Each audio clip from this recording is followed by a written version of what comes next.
Hi, this is Tracy Stuckrath, and welcome back to the final session of the Evolving Leadership and Workplace Culture Summit. I hope you've had a great day and you've learned a lot from the amazing people that we've had on the summit. So we're on our 10th and final one. Just as a reminder, we're on Twitter. We're taking your questions and comments live on Twitter using the hashtag #LeadCulture. So our next guest, myself and Elizabeth, will be on Twitter with the hashtag #LeadCulture, chatting with you while you watch this interview.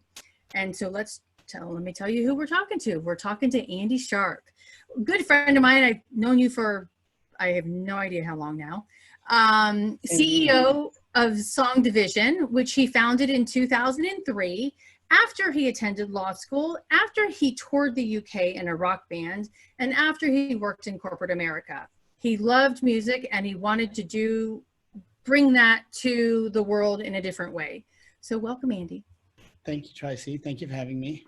You're welcome. So we're in the middle of COVID-19, and it's kind of cuckoo. What do you think, having worked in corporate America and actually kind of working in corporate America now, because you have those clients, as a whole, what do you think the state of corporate culture is where was it pre-COVID, where is it now, and where do you think it's going? That was a lot of questions. No, it's good. I think, and I'm going to be a little bit boring by I think the state of corporate America, global corporate world, Fortune 500s, is you hear a lot of talk about company purpose. Mm-hmm. And so people are probably a little bit sick of hearing it, but I think you've got to get used to it. I think there's a focus on it for a reason. I think it brings, if a company's purpose is clearly defined from the leadership and everyone's embraced it and everyone knows it, then I think that energizes everyone at every level of the business. I think it makes people act more productively, more efficiently. It results in greater profits. If that's what people are after, greater profits, I think having a clear purpose helps in that regard. But, not more importantly, just all in the same ingredient, it engages the workforce. It creates a positive culture. And so I think that's where, over the last 5 years, I think a lot of the focus from HR professionals has been on making sure that purpose is defined within a business. I think during the lockdown, I think there's still a lot of talk about purpose, a lot of talk about social purpose as well, like what are companies, what's their social purpose. I think for a lot of businesses, survival, it's a bit of a Maslow's hierarchy. I think survival is more top of mind. Are they going to get their PPP funding? Are they going to get the bailout from the government? Are they going to be around? Are they still around? Do they have to furlough workers? All that sort of stuff. So I think, obviously there's this period of time where survival is the most important, but there's still a lot of talk about purpose and about like everyone having a good look at themselves individually and as a business. Like what are we here for? What are we going to do in the future? What are we going to do now during the lockdown? So I think it really does still boil down to purpose before, during, and after. I think it's pretty simple on that front.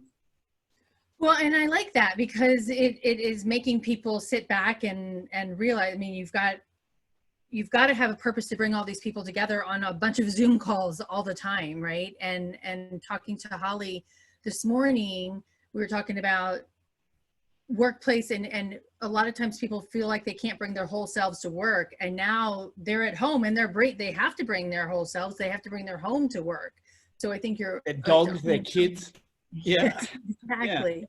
Yeah. And I did read an article, or I skimmed it, I should say, that one guy, I saw it on LinkedIn, said this is actually going to be really, really good for employee engagement, COVID-19, because it's making people focus on their employees. And because most of the employees are worried about job security and worried about their health and wellness. And so what can companies, I think, look at that purpose that they have, internally and externally. So I like that. Absolutely. Leaders are competing for their employees' attention right now, with sitting at home and watching movies and what are you going to do and teaching school and all that. what are some examples of how they can cut through the noise of everything that's going around, and including Zoom, you know, what's that term called? We're zoomed out, right? We've got so much Zoom fatigue is a popular term at the moment. As we say on Zoom, I'm not fatigued talking to you at all, Tracy. I'm pumped. I am not either talking to you either. Well, to bring it back to the, you know, in terms of leaders talking with employees and engaging employees, I think, you know, bringing it back to purpose and core values. You know, if a leader, you know, there's so many, even again, pre-lockdown, leaders are fighting for the attention of their employees as well. So, you know, if you're an employee in any size company, but, you know, let's talk about the big Fortune 500s, you know, you've got multiple thousands of people. Every single person in that organization is under pressure from someone. They're under pressure from management above them, from the people that they're leading. Everyone's communicating at them. Just like in everyday life, we've got so many media channels from our, you know, TV and Netflix and the phone and all these things coming in. It's the same at work. So on a daily basis, everyone is fighting for each other's attention. There's so much white noise. And you know, as a business, we work with a lot of Fortune 500 leaders, you know, around the world. And what I hear from them is that if they can walk down the proverbial hallway or the virtual hallway and ask an employee, what is our purpose as a company? What are our core values? If they can get a clear answer on those things, they're happy. Because by doing that, they're setting the, you know, they know they've communicated the high level strategy of the business, where they want to be in a years from now and 3 years from now. And that's through the purpose, you know, why do we get up in the morning? And then the core values, both of them combined together gives people autonomy to make decisions on a daily basis. You know, it can sound a bit trite, you know, the purpose and the core values, what does it really mean? But when you're off working, trying to get new clients, dealing with existing clients, trying to solve problems, and something comes across your desk and you're like, well, I know based on our core values that's a no from us. And I don't have to call someone. I don't have to ask my manager. I don't have to tell the people who work for me. People can make those decisions. It makes the work day more efficient and more effective. So I think there are, you know, I could get into tactics all day about what we use. You know, we use music in terms of cutting through the clutter, but most of our work does revolve around making sure that people understand what the big messages for the company are. But in terms of, you know, I think there are three types of companies out there. They're the ones that are, they live and breathe purpose and core values. You know, they've drunk the Kool-Aid. So there are companies like, there's, I guess, the usual suspects are, you know, Zappos, Southwest, and then newer-ish companies like Atlassian on the tech side. And you ask any of those companies, and they've got a lot of employees, they can, you know, they have drunk the Kool-Aid. They know the company purpose. They know the values. They can give you 10 examples of how the core values are being lived and breathed every day by themselves and by their colleagues. So that's one, which is probably a smaller group. And then in the middle, I think, which is probably the largest group of companies that believe in having a clearly defined purpose and core values, and they've gone through the work of defining them, but they haven't necessarily got communicated it as effectively as they think they should, and so that not everyone necessarily is aware of it or has buy-in, and that's a large group. And then you've got a third group, which is they're not interested. They're more interested in how do we make money, how do we do the sales, and I think that group is the group that you don't want to be in. I think there's a lot of studies out there that show that you might make some money in the short term, but you're going to lose employee engagement in the medium to long term. So I mean, the work that we do is, most of our work is in the middle, is with companies that have defined their purpose and core values, and they need help communicating it. But I think in terms of cutting through the clutter, I think a leader's job in these organizations is to they've got to repeat themselves. They've got to be very consistent in their communication of what the company stands for, where they're going, and how they're going to get there. They just can't be communicating 1,000 different messages in 1,000 different ways. They do have to be consistent. Right. And the ones that I follow and talk with are focusing on, and again, being boring, what's our purpose, what are our core values, and that helps them cut through the clutter. And I so appreciate that. And it makes me, and it's reminding me of a podcast that I listened to by my friend Julie Sullivan. And I got to go back and look at what company it was, but his son and best friend came in and they were working for him, and they're like, you need to let us take over. And they sat down and they put the CEO and the COO in the corner, and they said, we're going to run this meeting. And it was a bunch of other employees, and they sat there and they figured out their core values and their purposes and whatever. And they're like, you guys can talk at meeting number 6, but they let them listen to where that whole conversation was coming. And he, in his interview with Julie, just said, the company just went berserk. I mean, their finances went crazy. They grew so much faster because everybody was committed to those core values. And even if it was somebody, the admin, and he did something that was against their core values, he didn't have a problem with this, saying, hey, you just broke core value number 7, because they had them all memorized. And he said it was amazing how his company grew exponentially having focused on that. And the way you describe, and they come at, so the people came up with the core values, yep. Right? Mm-hmm. And there's a huge, I mean, and that gets into like, how do you cut through the noise? I mean, if I was going to dig into it in a general sense, outside of my specific world, I would say, you've got to find the passion of the people that work for your business, mm-hmm. and getting them to come up with it. I mean, in the end, you've got to get leadership is there for a reason, and they've got to lead and they've got to set an example. But having workshop, I mean, what I see really successful businesses they have initiatives from the ground up. So there'll be, let's say they'll do some sort of monthly activation to highlight core values. So it might be an employee of the month or whatever, or it has, and maybe that's based around a charity. Some CSR work. It's, so one of our core values is do the right thing. So it's like, hey, we demonstrate by doing the right thing, by doing, we do songwriting sessions with, the Cerebral Palsy Alliance in Australia, for example, or Teenage Cancer Trust in the UK. And that comes up from the team. It's like you're finding people within your team that have a passion for a specific cause. And then what we call the yes mentality. You have a yes mentality, you say yes to ideas.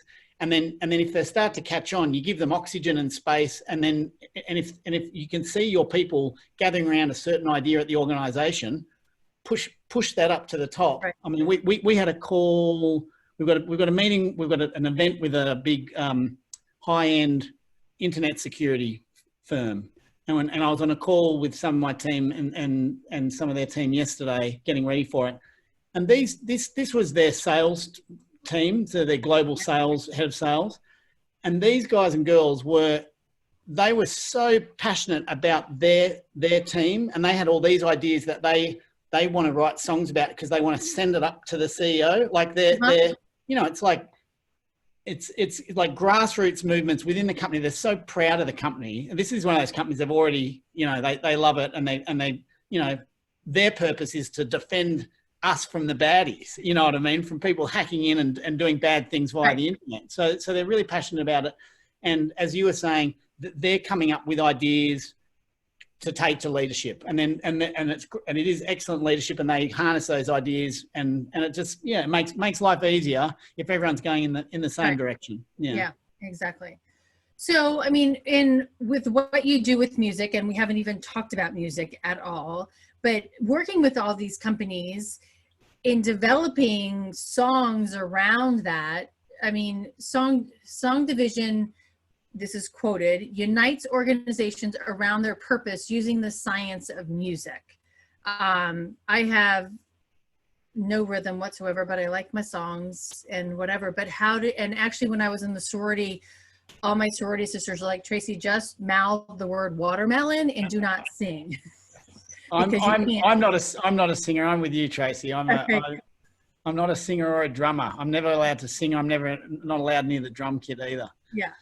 I'm like, okay, so what is the science of music, and how are you using it to help these companies that you're working with to showcase their purpose and love their purpose even more? Well, a quick one about the science of music, because, you know, music can be seen as a sort of light and fluffy in the corporate world, you know, Okay. and if it was a light and fluffy, we wouldn't have been in business for 18 years. So there has to be a reason for companies to, you know, hire us, and music is the tool that we use. On that front, I don't know if you saw it was in the paper last week. In the paper, it's an old school term. It was in the news last week. Some scientists from MIT, who are scientists and also I think musicians sort of on the side as well, have mapped, you know, they've taken the protein chains from COVID-19 and used AI to map it musically to instruments. And so they've actually, you can hear what it sounds like. And it's quite a sort of eerily pleasant tune to listen to, but they're using it for scientific purposes because it can be an easier way to show inconsistencies in the protein chains through by mapping it out to instruments. So they are using it in search of finding a vaccine. So music may yet save us all on that front. That is so cool. So and then in terms of how we're not that scientific on a day-to-day front, we're not actually going to solve the current issue. But the way we do use it currently, and, you know, before, during, and after the lockdown, in terms of the science, it's pretty simple in that, you know, cortisol, everyone's aware of cortisol. It's the stress hormone. And as we all know, it's sort of there as a layover from our long distance past of we're stressed because something's going to eat us. So it gives us this, you know, fight or flight, puts us into our amygdala, which isn't of great use when you're working, whether you're working from home or at the office. And our day-to-day stress now is from, you know, too many Zooms, trying to homeschool your kids, all these different things. Right. And so, and then a live situation. So in the event world, which you and I, where we met, you know, when you're bringing all your employees together at a live event, whether it's a sales kickoff or a post-merger and acquisition meeting or an integration meeting, whatever it is, there's still a level of stress. You're going in, you're going to be put in a social situation where you've got to interact with people, your bosses, especially the post-M&A stuff. It's like, am I going to keep my job? And so the cortisol levels are high. And so in the live setting, and we are doing it virtually now, what we do is we release oxytocin. So there's another hormone, and oxytocin, when you can create that in your body, it puts you into prefrontal cortex, which is where you need to be to have empathy, which is how you form connections with people and strong relations. It's where you be creative. It's where you do your strategic thinking. So people pay us money to come into a situation to take people out of the stressful cortisol brain, create oxytocin and put people into their prefrontal cortex. That's the science side of it. And the way that works in terms of oxytocin is, you know, chimps and apes, the way they create, and oxytocin is called the cuddle chemical. So when apes are, you know, want to form connections, sort of social connections beyond their family, they're picking fleas off each other. And the process of and touching each other releases this feeling of being touched and looked after by someone else, releases oxytocin. And it's this cuddle chemical, and then they form these social bonds. And anthropologists believe that, you know, humans, once you start getting beyond sort of the immediate family, humans, once we started forming larger tribes and towns and cities, the way to produce oxytocin, you produce oxytocin when you create music together. So they believe that music and singing songs and playing drums and all that sort of stuff together is a way of, as a group, to release oxytocin and makes us feel connected as a society and protects us from the other society or the wild animals or what have you. Right. So when we get people in a group, whether it's virtually or not, a big part of what we do is we create original songs using everyone's input. And then by doing that and hearing those songs and being involved in those songs, you release oxytocin, and it puts you in a creative, empathetic, strategic mode so that the rest of the meeting can be productive. That's what we do. You get to put the messaging inside it as well. So you get the feeling of creating music, the hormone sort of injection, right? For want of a better word. But then the songs are being written by, you know, we always say to people, you don't need any musical experience. It's not actually about playing. We will get our volunteer to come up with the chords for the song, and then everyone chooses the style, but everyone's working together on the lyrics, whether it's 15 people online or in a recording studio, or 10,000 people at a plenary session, or we've got a virtual conference next week for 7,000 people. What? Wow. Yeah. So,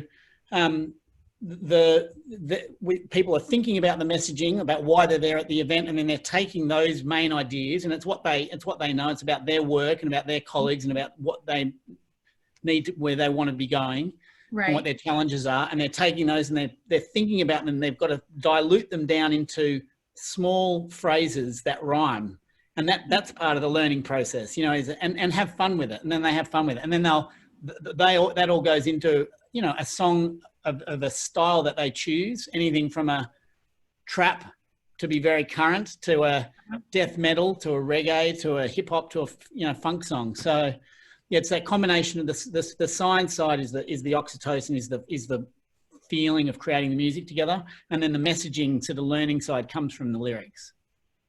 Okay, and now I'm just going back to IMAX when I stood in your booth there, and I don't remember his name, but he's like, all right, Tracy, what do you do? I'm like, I talk about food and allergies and whatever, and just the goofiness of, but he pulled it, what I said, he asked me random questions and pulled together and wrote this fun song. And it was like, oh my God, this is about me. And that's an Insta hit. That's called an Insta hit. Yeah. So that's where our guys write the song for you in 3 minutes. And that's sort of almost like a, you know, that just shows off how amazing the guys are. That's like a circus show, those ones. They're amazing. But we're actually next, depending on when people see this, Planet IMEX is coming up, and we're doing 3 big happy hours inside the islands. So if people come along, they can experience this. It's like a rock and roll game show, quizzes, and there are prizes during it, and the prizes are Insta hits, and the guys will write an Insta hit. They can write it about your business, or you can write it for your loved one, or your pet, or yourself, whoever you want. So, all right, I got to go look that up. When are we'll talk about. I think Planet IMEX starts. It starts. 6th of May, and it goes. I think it goes for a couple of weeks. Okay, I need to look that up. Can you give me some recent, I know you've been talking about it a little bit, but some recent examples of how you and your team have used music to bring people together during the lockdown? I mean, you're doing an event for 7,000 people. So tell us how that's going to work. Yeah, well, so the 7,000 person conference is next week, and it's for YPO, Young Presidents Organization. And the way we did so it's with Vern Harnish, who's one of the world's leading sales business trainers, and basically he will have 10 or so speakers, sort of TEDx style speakers, over a 2-hour program, and they're all top speakers. We did one last week, and the last keynote was General Stanley McChrystal, so he was our support act. That's how we like to think of it. Okay. But they're these great speakers, and then we have, one of our musicians will sit in as the resident bard for it. And then at the end of the 2 hours presents a song that captures all the speakers' key ideas, which your lovely audience is going to get an example from this. Oh, that's great. Yes. Okay, cool. And so, they get this great song that's been written. The conference has only just happened, so it just sums it all up. It takes all the highlights. It's just a really high note to end the conference on, and then it rolls straight into a happy hour.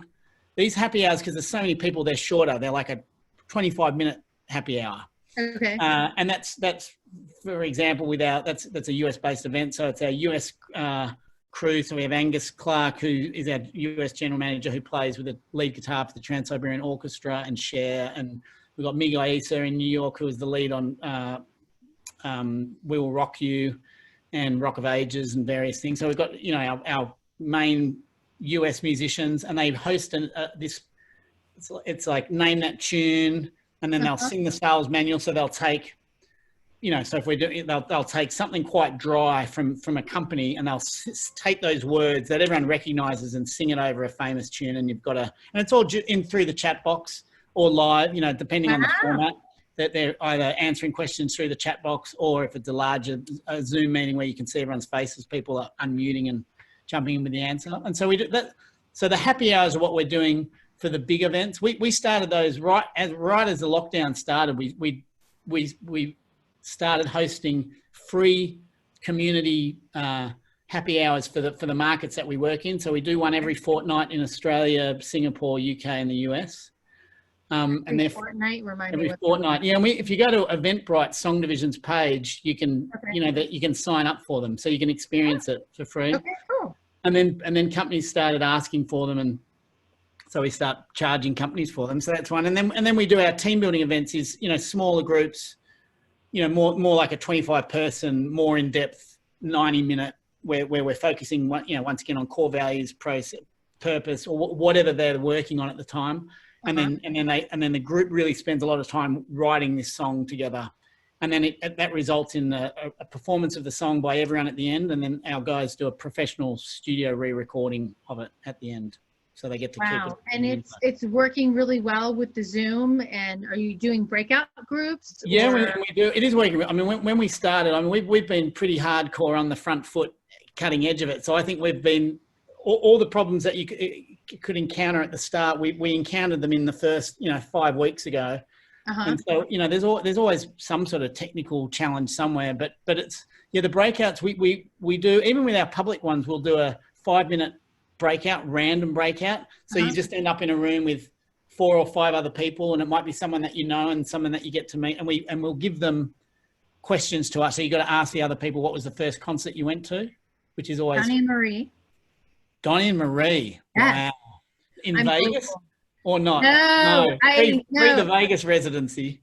When I was 8, but I did see them before they closed. I'm like, I've got to go see them as an adult. I never saw them. I would have loved to. I grew up watching them on TV. Yeah. Mine was Simon and Garfunkel. Similar period. Yeah.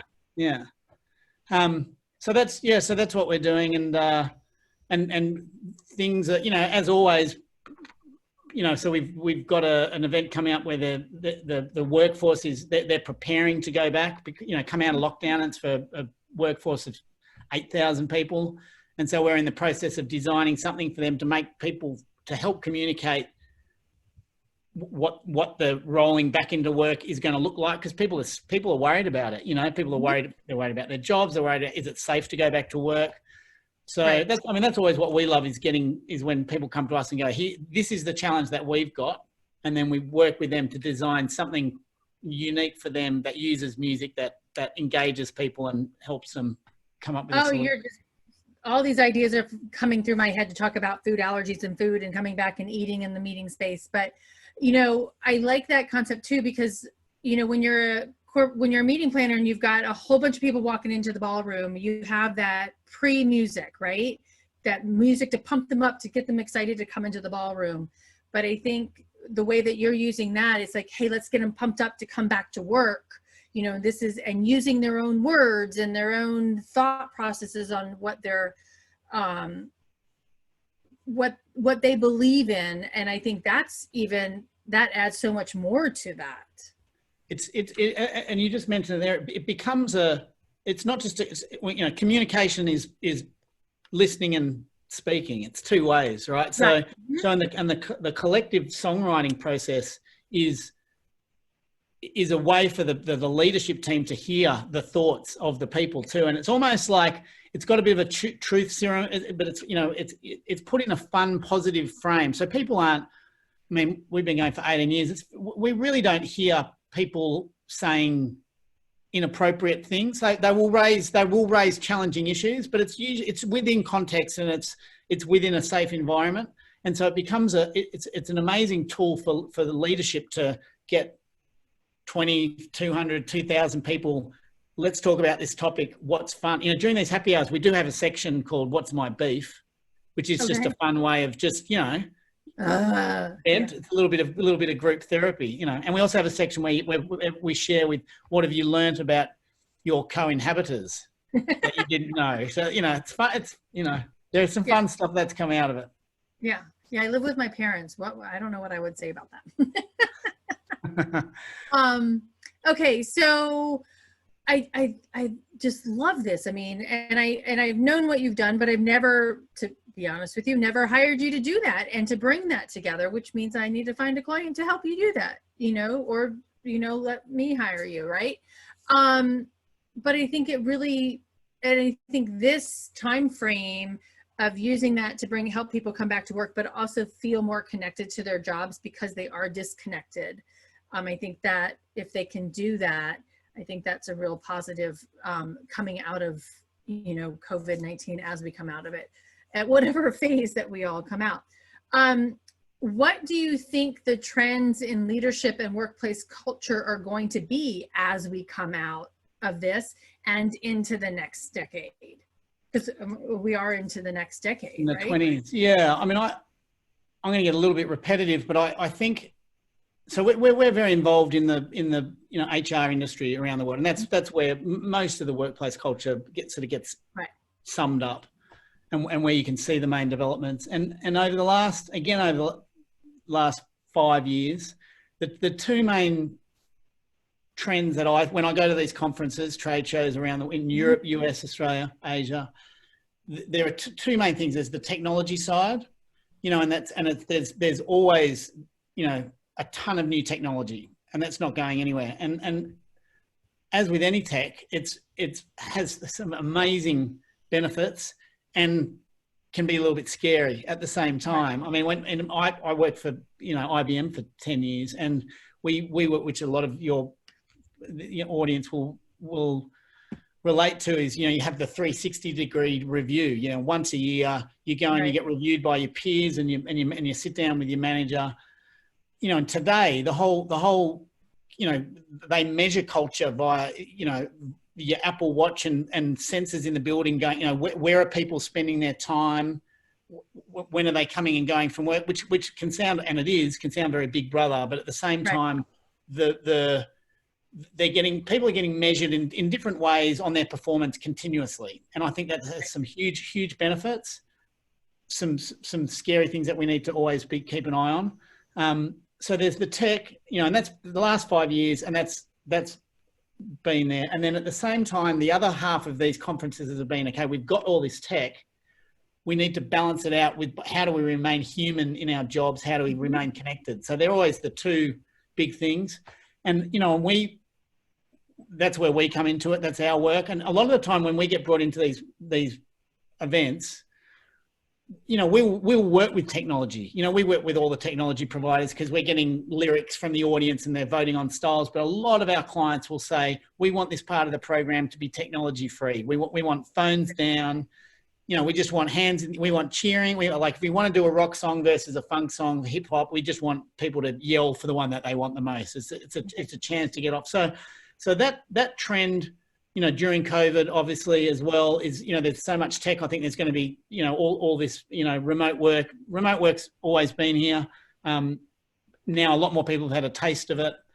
People will embrace it. IBM, where I worked, was they were years ago, that work-life balance, working from home, they pulled the pin on it about 2 years ago. I'm not quite sure of my timeline, but they were like, that experiment didn't work. You're all coming back to work in the office because, so I think industries and businesses will go through their own exploration of what that looks like. But as the technology advances, I think there will always be, companies that care, how do we stay human amongst it? And I think that's still happening now. And I think that's going to be the trend over the next 5 years. I think those two things are constant. Well, and the one thing that I've seen so much, and I've got to write my newsletter piece on this, but is that it's all about food right now. It's feeding it's thanking all the healthcare workers, but it's also about food, and everybody's concerned about feeding everyone. And that's where in a way, that helps me in what I talk about. And, we've got to make sure that we're feeding people. We're feeding them the culture and the purposes of our company. We're feeding them with the food that we provide them, whether it's, having them go work with, World Central Kitchen and all of that, but The it's food banks and yeah, the absolutely. food banks and everything. Yeah. And I'm going to call her my new best friend, Emily, out of Kansas City. And she's a food bank specifically focused on people with food allergies and celiac disease. And she's had a 300% increase in requests and usage. And it's mind blowing. So I think but all of that comes back, the food comes back to the actual person and the humanization of this, and all of the pictures and the stories that we see on TV humanizing COVID, right? Whether it's positives or negatives stories. But I think, and with that too is the music that people are playing, right? And I love the fact that CBS Sunday Morning, I turned it on today to watch a clip from it from last week, and it has, I don't know if it's the guys that actually play for them on a weekly basis, but it has them all from their own homes playing the theme song to the CBS Sunday Morning show. Yeah, right. And it's just, no matter where you are in the world, music brings you together. But I like the fact that, you're using songs that people know and love, but using their own words to them, creating their own. Food in the hierarchy of things, we need the oxygen and the air, and the oxygen and water and food, and then music sort of a little bit further down. But it's as you were saying, it's like what we feed ourselves with on all those levels, right, has an immediate impact on our outlook and our stress levels and our being able to relate to other people. And I think it is a really, I think that is something that will come out of this, is that people have had a little bit more time to be introspective and to study those things a little bit more. Yeah. I think people take a lot of that for granted. And I think if you're locked in your house all day and if you're just eating bad food all the time, I think you've got more chance of being aware of its impact on you. Yep. And, and more people are eating with their families again, and they're coming up and just doing fun things. And I love the father and daughter music performances and the dance we're watching Little Big Shots with Melissa McCarthy. Yeah. And I know this was done way before COVID or whatever, but there was this guy, his little 4-year-old daughter lost her dance partner, so he became her ballet dance partner. And he's this big muscular guy with this little 4-year-old, and he's picking her up in the air. And it's just, but it's all with music, and it's just getting connected again with people. And I think that's what you do with the music too. So thank you. Is there anything that parting thoughts as we're ending this 2-day summit on, leadership and workplace culture? What you can I just think it's really important, which you guys are doing, is you've got to stop. We've all heard the phrase, culture trumps strategy. Mm-hmm. and keeping people happy and healthy and engaged. And none of us are happy all the time, right? Even if you pick the coolest company in the world that everyone wants to work for, there's unhappy people within those companies. You know what I mean? And so it's like it's an ongoing, I think, constantly educating ourselves and putting on events like this where we sit down, think about it, think about how it relates to us and our teams. I think is important, and we've got to do. It's not something that you do once and forget about it. It's something that we need to do continuously, because the environment's constantly changing, and we've got to work out what keeps us ticking and our colleagues in a really positive way and realistic way. Right. Like my guys at the moment, it's some people based on your work. It's like on what you can do at home. And they've got a lot of time on their hands. We're working 20-hour day. Like my challenge at the moment is trying to keep the guys healthy in terms of not burning out. Like it's really is that hardcore startup mentality, and there's a lot going on, and there's a lot of help that we can do in the community as well. So that's our challenge at the moment. So I'm learning. We're all learning new things, and being able to share ideas and listen to different perspective, I think is important. So thank you for putting it on, and Elizabeth. Yeah. Okay. So And I think she's going to join us. How can people get a hold of you? They have to come to Hawaii. No, they. We have to take 8 stops to get there, but Come to Hawaii. If anyone's coming to Hawaii, look us up. And Marsha, who Tracy and Elizabeth know and love, is here. She's much more exciting than me, and we'll show you the secret spots if you're coming. Okay. But they get song division.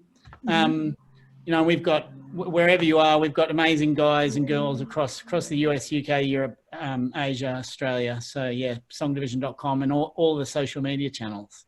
Okay, fantastic. Well, I want to thank you so much. Thank you, Tracy. Thank you, I really Elizabeth. appreciate your insight, and you're so smart, and you're so oh my goodness. creative. This being recorded?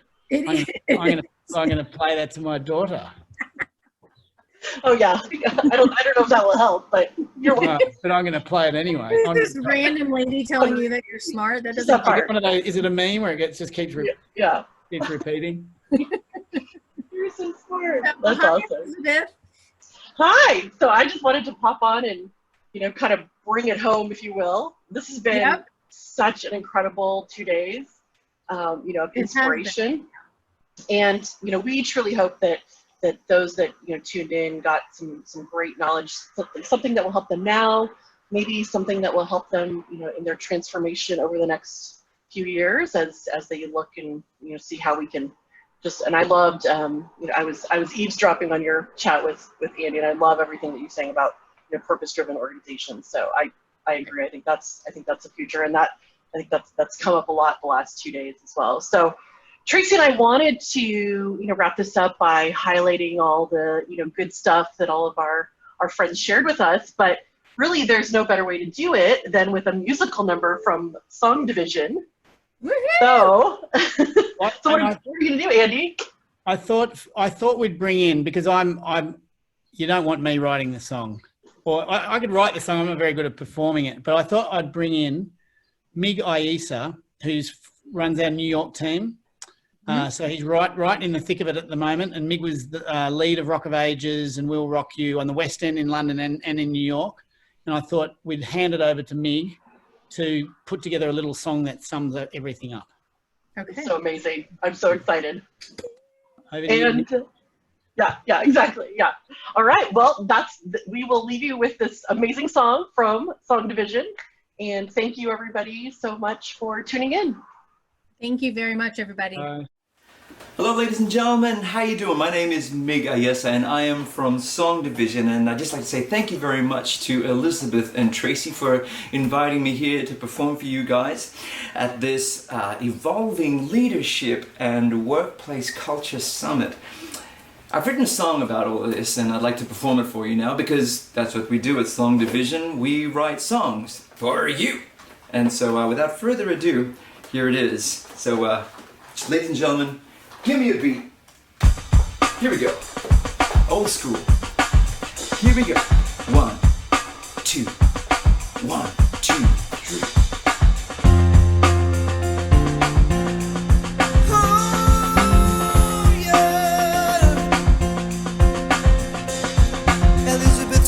It's okay to make mistakes, is the human way. Neil forms a company by looking at data carefully.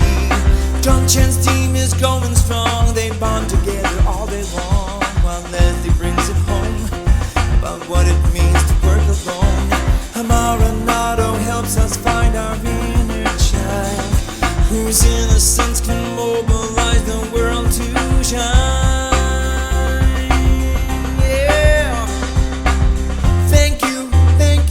For helping us to navigate these changing days, changing days.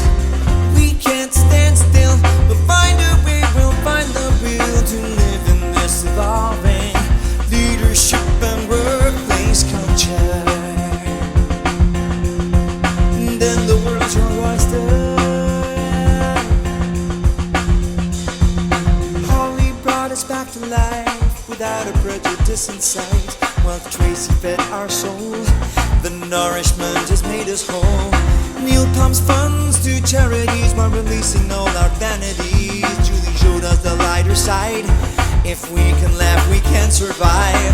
And he proved how music really heals our woes. Not only is he handsome, he's my CEO. Oh, thank you for helping us to navigate these changing days, our changing ways. We can't stand still, we'll find a way, we'll find the will to live in this evolving leadership and workplace. Thank you for helping us to navigate these changing days, our changing ways. We can't stand still, we'll find a way, we'll find the will to live in this evolving leadership and workplace culture. Then the world's your oyster. We're gonna find a way. We're gonna make it through this day.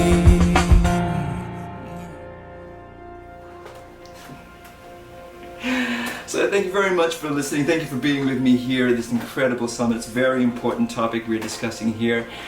Stay well, stay safe, stay happy. This is Mig Ayesa from Song Division, and I will see you on the other side. Peace.